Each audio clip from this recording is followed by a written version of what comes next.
Well, hello, everyone. Welcome back to Casual Watch Talk. What we thought we'd do is something a little bit special today.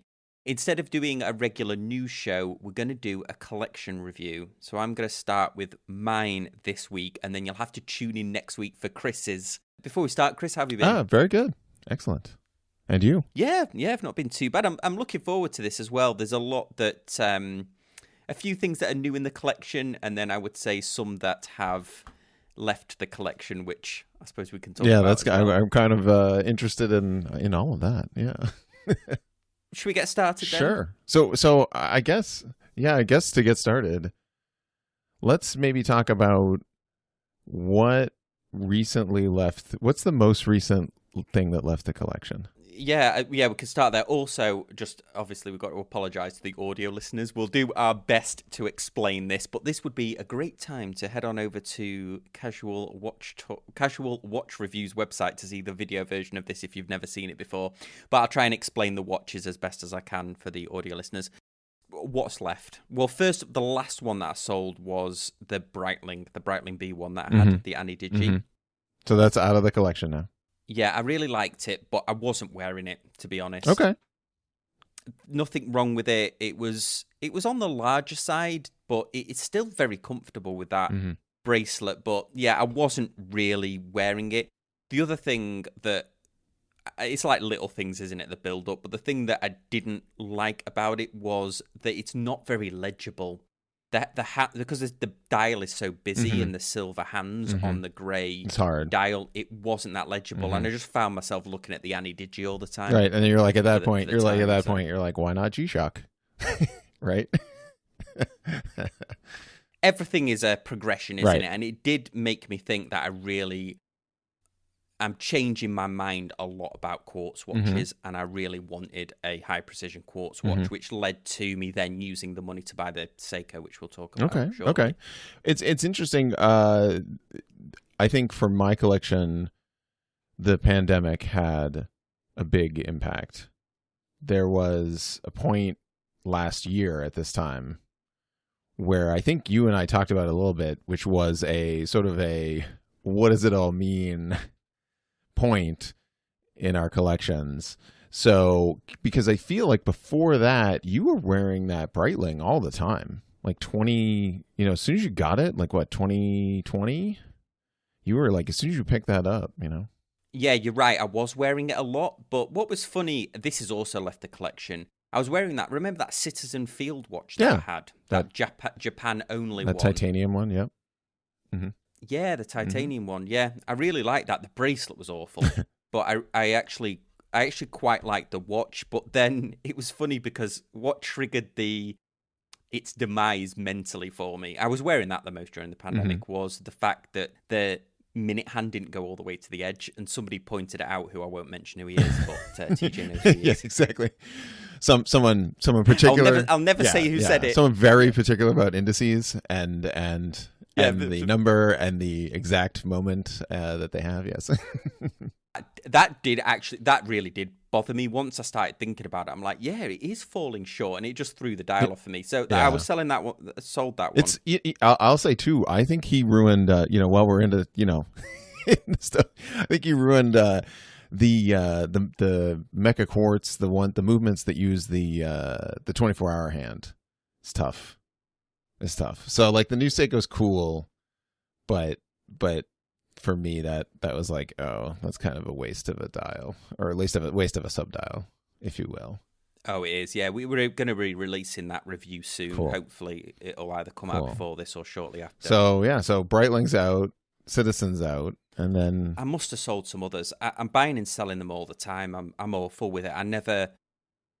There's only a few that have stayed in the collection. Everything else is, especially with us moving house. The only thing you won't see here in this collection is I haven't got the Rolex here in the apartment, so I haven't got that here to show you. Go get the special. Go get the safe. Go get the. I don't like to keep it in the house. I don't like to, especially because we're in an apartment and there's no safe or anything here. So. Right. Yeah. No, it's interesting. I took a look at my sort of Instagram collection review, and it is fascinating to me the way you have collected and the way I have. I feel I probably have more of a traditional build up, whereas you are more like the flipper.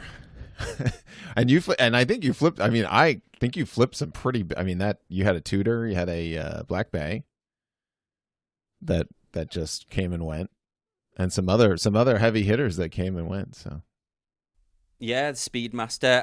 I suppose flipping is the wrong term because I've never made any money on a watch. True. The only watch I've ever made money on was the Speedmaster, and that's only because I had it for 10 years. And you had that, but everything else. And then you had that mega service too. You had it mega serviced, and so it was like fresh on the service, completely overhauled. So that's I totally get that. No, and I didn't mean that as a derogatory way. I meant that as more of a you will enjoy, spend time with, experience.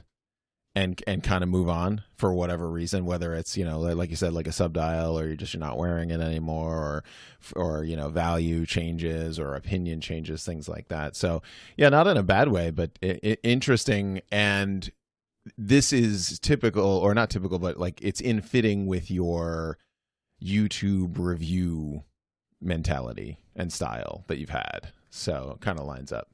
So what have we got? What have we got today? Well, first up, really quick, I'll just go through the ones that are the keepers in the collection, and I'll go through these quickly. But first of all, what you're looking at here is a vintage Timex watch, and this was my grandfather's, so this is very important to me. It does still work. It's not actually running here. I don't know how to set the date on it, to be perfectly honest, but it's a good example of those very small. I think it's probably maybe pushing 36 mil. But just goes to show you how those watches in the 50s, 60s, and 70s were that smaller size. It might not have a quick set date. You might have to go around. I mean, this is, 1950s tech. You might have to go around the 12 a bunch of times to get it on the right day. What's the couple of things that are interesting about this? Well, first of all, it belonged to my grandfather, so it's very precious to me. I had an American grandfather and a British grandfather, and this belonged to my American grandfather, except the funny thing is it's one of those Timexes that was made in Great Britain, so it actually says Great Britain on the inside of it. So I thought that was pretty interesting. And yeah, going back to the quick set, it's got a day date as well, and I've never been able to work out how to do it. Oh, okay. How to get the day and the date. But anyway, so that's that one. And then I'll just quickly cycle through this next one. This one is a CWC watch. This is the CWC G10, as it's affectionately known, but it's essentially the CWC. This one is old enough to be one that was issued. So it was issued to a British service member in the late 80s, early 90s. I wore it for a long time. I wore it for probably before I properly got into watches, which was probably about 5 or 6 years ago. I guess I wore this from the early 2000s, late 90s, early 2000s, right up to the point where I gave it to my father-in-law. Unfortunately, he passed away and it came back in my collection. But these things, I've mentioned this countless times on the channel before. If you go to the CWC website now, which is now owned by a company called Silverman's, they bought the rights, the Cabot watch company. They're selling these for $300, and I got this one for £40. There was a time when you went to antiques fairs, you went on eBay, you could pick these up for £20, £40. You never paid any, because there was just loads of them around.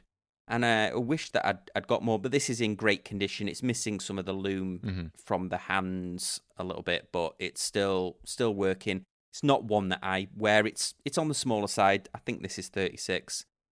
It looks good on a bund strap.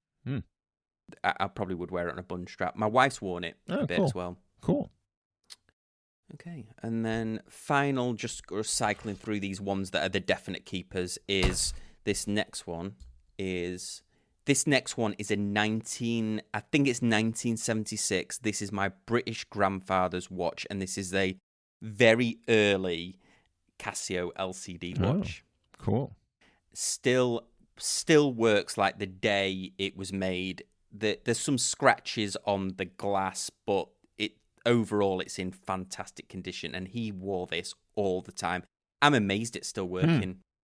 An LCD watch from the 70s. Right, yeah. One of the early Casio LCD ones. So it just shows you that how well Casio watches are made, really.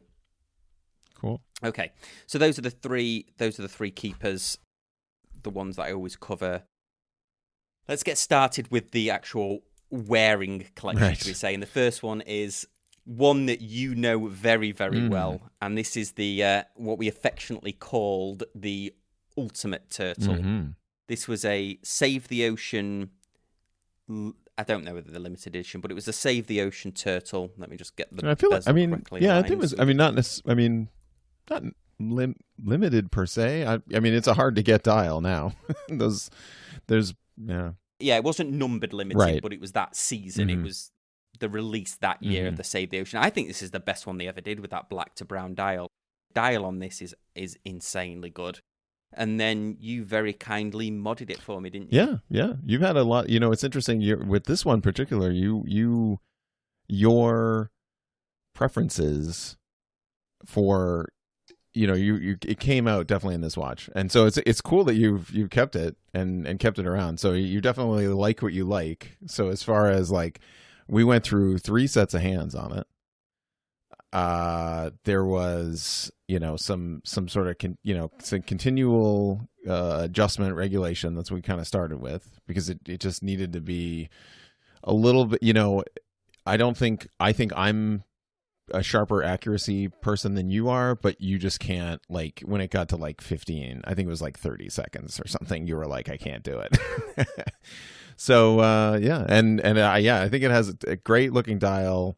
I think the hands that you found, those Marine Master style hands, primo, and they're hard to get with, the loom correct and the finishing correct.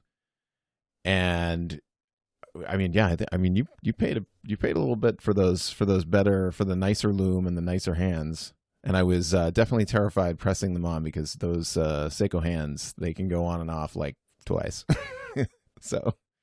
Yeah, you're right. I found this place. I don't know even how I found it, where it's this guy, I think he's in Sweden or Norway, and he only sells these hands, and they are perfect. They have a bevel down the middle. They're much better than the Marine Master hands that you can buy in most places where they're flat. They've got a real texture to them. It's gorgeous. And then the domed sapphire crystal, and then we completely replaced the movement for the NH36, so it doesn't have its original movement in. Still runs great. I've got it on my favorite Uncle Seiko razor wire strap, razor wire bracelet, which I think suits this perfectly. Yeah, cool. Next up on the list is one from the boys over at Veya, and this is the Veya Tropic or Veya Tropical dial watch. So this is running the Miyota 9015, I believe. This is from Ryan and Reagan over at Veya Watches. This was their first diver. Has a very unusual dial, similar, sort of pays homage to a vintage Jaeger LeCoultre watch. Runs great, dome sapphire. It's got a gorgeous ceramic bezel with loom inlay. I've got it on a NATO here. It did come with a bracelet, but I wasn't crazy about the bracelet it came with, so I've always had it either on a Tropic or a NATO. Yeah, no, pretty unique dial on that, and cool to see it stick around. You and as revealed in our last show, I'm admitted walking away from the dive watches, and you've already opened with two big ones. So yes, yeah, I have. Then next up is what I find. I'd reviewed a couple of Christopher Ward watches, and then they did a sale. And I think I picked this watch up for less than $800, but it was worth its original price, which I think was around $1,000. But this is the C60, beautiful blue dial, ceramic bezel. This is Christopher Ward, and just incredible. The way that the value for money with Christopher Ward watches. I know we keep going on about it on the podcast. It's interesting. This really kicked off the CW stuff for the channel, for me, for, so this is the entry point where, you pick this up and it was on their sale. And yeah, once you had it, you were like, you guys have to take a look at this stuff. You guys have to, you have to take a second glance at this. Let's take a look. So it kind of opened up for us. And that's what kind of kicked off the casual watch CW talk. The great thing about this is it's using the Sleater SW200. I would like it if it was a bit more regulated. This isn't one of their cost ones, and it's running about 10 seconds fast a day, which I would prefer it if it was less than that, to be honest. But the things I love about it, the blue color, that light catcher case, the bracelet has the diver's extension on it, which is so useful, especially in the heat. You can extend it really easy. There's like a little latch on the clasp that you just can extend larger. The great thing with Christopher Ward is that they're simple designs, but very well executed. So the dial on here looks quite simple, but the way that the hands are finished, the hour hand, you look like you could cut yourself on it. The way that the indices are finished with the polishing and the brushing and the chamfering, the second hand, the overall execution, I think they're one of the best value Swiss watches that you can buy that I've ever reviewed on the channel, and I've reviewed hundreds of watches on the channel, and I still think Christopher Ward offers some of the best value. I'd reviewed a couple of Christopher Wards. I've reviewed that World Timer, if you remember. And then I also reviewed their Sealander watch as well, which has a similar dial to this, and that's what really sold me on this. And I didn't realize that this watch came in different sizes, so they do different versions. This is the 40 mil, but they do a 42 mil in this as well. So this is perfect. It's got the 20 mil lug width, looks great on. It's not a strap monster per se, because there's some straps like flat leather ones and flat other ones that doesn't really enhance plus that it. Blue, sometimes I feel like I'm committing a crime putting a black strap on a blue watch, but yeah, I'm funny with, it's a good job that this isn't a watch strap review, because then that would take me absolutely ages to do the watch strap review. So impressed with Christopher Ward. This isn't, I know people, even somebody commented on our last video like, are you sponsored by Christopher Ward? Or like, I wish we were. We'd love a sponsorship from Christopher Ward. But no, this I mean, it's, it's good to see, like, this is the one that kind of captured your imagination, captured our attention, and focused that. This is also, I would say, right when they started to get their design language really dialed in, so we like everything they're doing. Agree. We like everything they do. Yeah, absolutely. Well, before we get to the latest edition, let's just quickly go over the two Swatch watches that Chris warned me that I was going to become a huge Swatch watch collector, and I've been very, very careful. He's been you're building a new house, so I mean, you got that special, Swatch museum. Are you going right off the garage with that, or are you? Oh, can you imagine? No, I've been very good with these Swatch watches, and I think it's because I've only bought them when they've meant something. So I think this one that we're looking at now is one that summed up, I think, 2020 for me, and it's the Tokyo Olympics that says 2020 on it. They don't sell this one anymore, and they sold out of these pretty fast. And I think it just summed up, because as everyone's aware, they cancelled the 2020 Tokyo Olympics. It did happen in 2021. Right, these games did not happen in 2020, exactly. And I think Lee over on the Facebook group, he collects these Olympic ones as well. But as you can see, it says Tokyo 2020. And I bought it in 2020 as soon as the games were officially cancelled, because the good thing with watches is not only the history the watch has, but the association that you bring to it. And that kind of summed up 2020 for me. And then the only other Swatch I currently own is the air quotes is this one. And this is a pretty important Swatch, and I bought it as an investment. And this is the the Mickey dot watch, and this was made by Damien Hirst. Damien Hirst, the famous artist. If anybody's not familiar with Damien Hirst, he was very famous for, he cut a cow in half and put it in formaldehyde. There's actually Damien Hirst in the Palms in Vegas. There's a shark that's split into 3. So Damien Hirst has this style. His painting style is to do with dots, and some of his works are just dots, polka dots. But he made a Mickey Mouse out of dots. So I'm a big Disney fan. People on the podcast know. And so this was perfect. This was the one. This was a limited edition, and there was another one that was even more scarce than this. It was ruthless. We were waited up till midnight to try and buy one on the Swatch site, and the site crashed. Oh, that's right. And they were gone in seconds. Yeah. That's so I was really annoyed about that. Yeah, it was. I was really annoyed about that. And they made also somebody who is a viewer of the show sent me a picture in. I'm not sure if I can find it. If I can, you're looking at it now. They made a maxi version of the other Swatch. So there was a Damien Hirst maxi clock. Wall clock. Oh, right. Okay. If I can find one on eBay now, I'll flash it up. But those I've seen them go for $5,000, $8,000. I mean, this is serious business. Yeah. So I'm keeping this on. I can't remember whether there was, I think it was a limited edition of 4,000 and the other one might have been 400. But they have done other limited edition Mickey watches. In fact, they did a Keith Haring ones most recently. I like Keith Haring as an artist, but I wasn't crazy about the way they did the swatches, so I didn't go for that.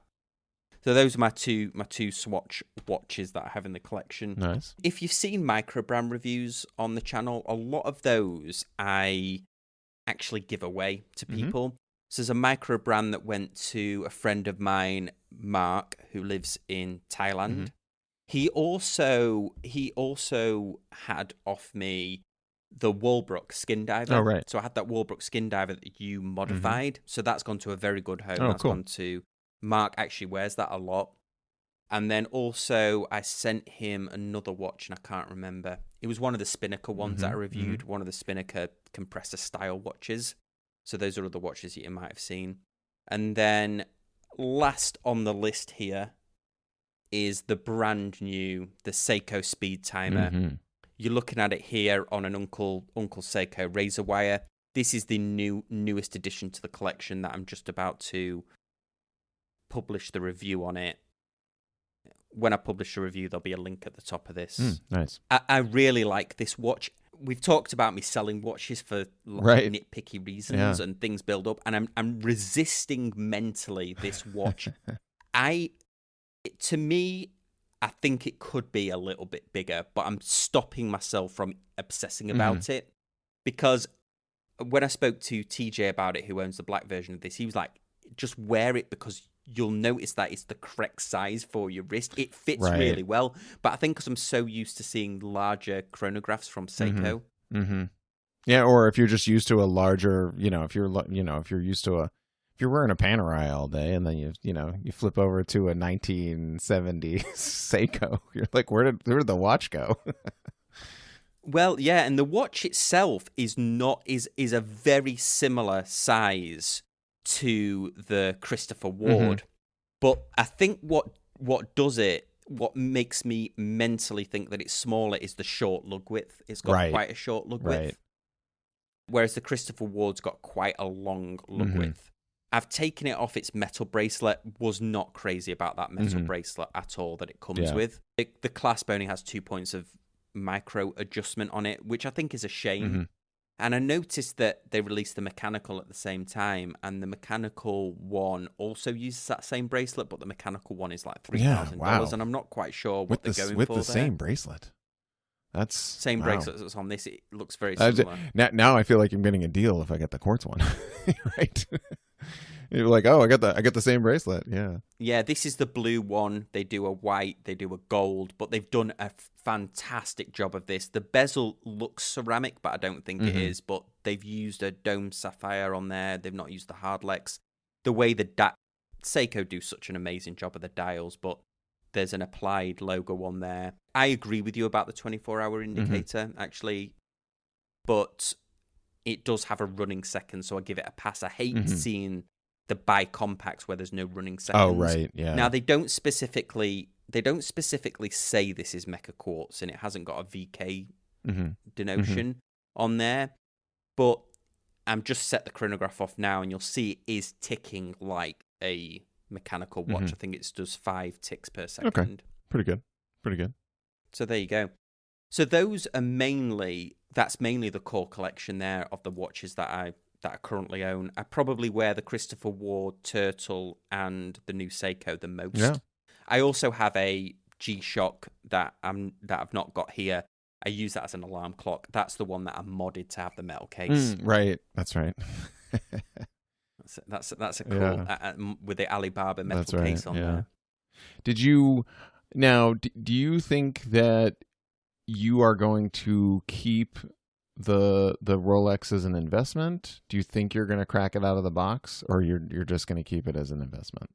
No, I've just kept it as an investment. First of all, it doesn't have the date on it, and you know I'm a big sucker for the date. I see. What got me thinking about buying a watch for an investment, because I know it's probably a difficult subject. Most people can't understand why you would buy a watch as an investment.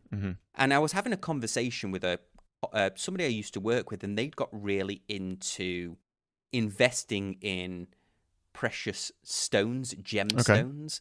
And I've got investments in crypto, in stocks, and I understand those. And he was pitching this idea to me. Oh, you should. And I said to him, well, it's interesting, but I don't understand it. Right. And he's like, well, what do you understand? I'm like, well, I understand watches. And he's like, well, why don't you invest in watches then? And that's what got me thinking about it. So I actually liquidated some of my crypto. I see. And flipped over to... That'll be an interesting... Yeah, that'll be an interesting comparison to do, especially the way that crypto's gone at the moment.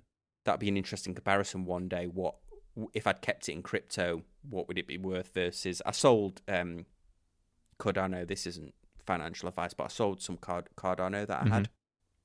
So it'll be interesting to see how the Rolex has gone up. It's an interesting topic to in the watch realm. We kind of talk about it sometimes where you shouldn't. You hear the advice like, there are some YouTube channels that are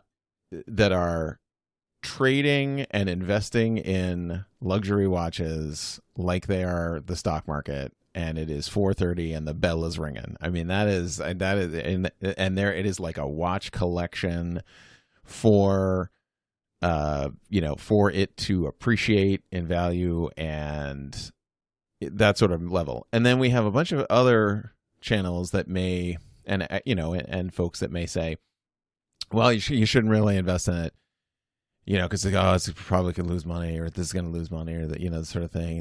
And if you had, and as you said, like, had you left your money in crypto instead of purchasing a Rolex, like what would you have done? How would that have gone? But there again, you have the expertise or the understanding of the industry, enough of the understanding of the industry to put some money down in the space. I feel it's very similar to, almost identical to cars, because you should not, it's a depreciating asset. You're driving around a depreciating asset. And this concept that you could make money in cars. Well, there's plenty of people making money in cars, and there's plenty of people that, have a warehouse with old 90s, beloved Japanese domestic market cars that are going to make a fortune. We've got a 25-year rule in the United States, and once that is up for the Nissan Skyline, a classic car from the 90s that everybody loved, those are coming in at $200,000-$300,000 in crazy condition. So it's not, I think that there's some more there, and maybe there's a future show here, but I think there's some more that can be talked about, that it's not just one or the other. It's not just don't buy this because it's just going to depreciate and you're going to lose money and you're a fool kind of thing. And also we show that you can do this, but also it's, it's dangerous. You got to know what you're doing. You gotta. Yeah, this is not financial advice. Exactly. But yeah, I feel like it's a big, it's a gray area topic that I think the watch groups or the people that I follow and listen to are either sort of in one camp or the other. And I agree. And this Rolex is not. This is like a long-term investment. I equally have the utmost disdain for people that buy limited edition watches on Hodinkee the day that they come out and then try and flip them straight away on eBay. This idea that, well, it's legal to do it. I mean, there's plenty of things that are legal, but are also like highly immoral. And I wouldn't even call them flippers. I'd call them scalpers. Yes. It really is scalping because they're buying, they're standing there, they're third in line. And instead of buying one, they'll buy 30. And the 30 people behind them in the back of the line will not be able to buy one. And then they'll turn around and be like, yeah, so I bought 30 for $100 and now I'll be in the parking lot and these are on sale for $300 a piece. So, yeah, scalping. I think Hodinkee have got better at that, haven't they? I think recently they haven't been doing so many crazy ones that I've seen recently. I don't know how that new Timex has gone. But... Yeah, I mean, I want to see them have an account login that locks you into one of them. I think that's the only way to do it, where it's like you log in with your email address. And I mean, if some crazy person wants to go and make 1,000 verified email addresses and go to town with it, great. But also, let's sell these things to real people. All right. So we've seen this is the end of 2021 for the collection. What do you have your eye on for 2022? I think for 2022, I've got a couple of ideas. I would love to. I know I've just talked about my OP being an investment, but if I did save up for it, I would definitely also like a date just a 41 mil date just with a slate grey dial. I would love that. But I think shorter term goal than that, I'm seriously looking at buying a Grand Seiko, whether it's the all quartz F9 version or whether it's one of the spring drive ones. I'm just waiting to see what they release this year. Okay. There's nothing that quite... the good thing as well is they keep their value on sale. You're not getting like a bargain on a used spring drive at all. Right, yeah. Yeah, no, I've looked. They're right there. It's little like maybe, used and 5-7% in the used market. It's not a lot, which is great for that. Yeah, I think that'd be cool because although we beat them up a bunch, we're fans of Seiko, and certainly fans of Grand Seiko. I am with you on the spring drive movement. I'm waiting to see it come into something more my style. And when you guys see my collection, I kind of feel like I have a style, which is apparent to some people, but not apparent to me. So I guess if they just made like, a spring drive field watch or a spring drive pilot's watch, then I'd be all in. I think the technology is cool, and I'd definitely love to get one. I've heard a rumor that they are going to be starting to put the spring drive indicator on the back of some of the watches, so it won't be on the dial. Okay. And you're right, I've definitely been looking for that spring drive, maybe the GMT or something, but I find the current GMTs that they've released, there's something about the design that I think it's not found its ground yet. The Grand Seiko GMTs, it's not quite found that one design it can hang its hat on. They've got... Sorry, no. They use a bunch of different textures and a bunch of different colors, and I think maybe just one too many colors. I agree with you, because for their sports watch, dress watch, the Snowflake is the definitive version, isn't it? But when you think of the more sportier ones, the GMTs, I don't think there's... To your point, I don't think there's quite a definitive edition of it. Yeah. I'd like to see, because they had a Seiko diver with the spring drive in it, and then they had a Grand Seiko diver, and it was a very similar style. And I'm sort of waiting for them to branch out to say like, okay, this is the Grand Seiko style diver that we're gonna do, and it's gonna look on its own. Yeah, cool. Well, guys, let us know in the comment section down below what you think. Next week, we'll be doing Chris's review, so definitely tune in for that. Appreciate you watching and listening, and we'll see you next time on Casual Watch Talk.